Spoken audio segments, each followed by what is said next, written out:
மனசு தொட்டு சொல்லுங்கள். நாங்கள் போகிற வீடியோ நல்லாவா இருக்குது? இதே மாதிரி உங்களை யாராச்சும் மனசு தொட்டு சொல்லுங்கள் அப்படின்னு சொல்லும்போது எத்தனை பேர் ஹார்ட்டில் கை வைப்பீங்க? இங்க என்ன தோணுதோ அதை பேசுவேன், இங்க என்ன தோணுதோ அதை செய்வேன். ஒரு சில பேர் நான் மைண்ட் சொல்கிறதான் கேட்பேன், மனசு சொல்கிறத கேட்க மாட்டேன். நான் மனசு சொல்கிறதான் கேட்பேன், ஆனால் மைண்ட் சொல்கிறத நான் கேட்க மாட்டேன் அப்படி சொல்லிட்டு நிறைய பேர் இருப்பீங்க.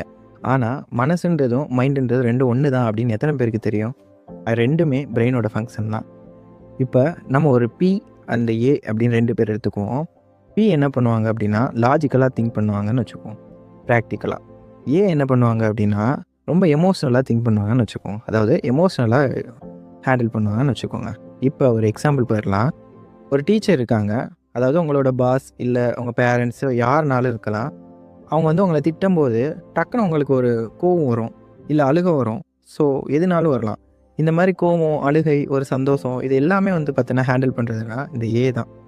அதுவே இந்த இடத்துல நீங்கள் வந்து யோசிச்சு, இந்த இடத்துல இதெல்லாம் நம்ம பண்ண வேணாம், இந்த இடத்துல இதெல்லாம் பண்ணால் நம்ம ரொம்ப டேஞ்சர், ஸோ இது வந்து பெருசாக நல்லா இருக்காது அப்படி சொல்லிட்டு நம்ம டிசிஷனாக இருக்கிறோம் இல்லையா? ஸோ இதெல்லாம் பண்ணக்கூடியது வந்து மிஸ்டர் பி தான் பண்ணுறாரு.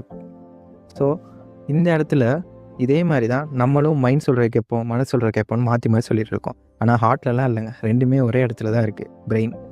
ஸோ இனிமேல் வந்து உங்களில் யாராச்சும் வந்து இதே மாதிரி மனசு இங்கே இருக்குது, ஹார்ட்டில் தான் இருக்குது அப்படின்னு சொன்னாங்கன்னா அவங்ககிட்ட இந்த வீடியோ ஷேர் பண்ணுங்கள், லைக் பண்ணுங்கள் அண்ட் சப்ஸ்கிரைப் பண்ணுங்கள். தேங்க்யூ.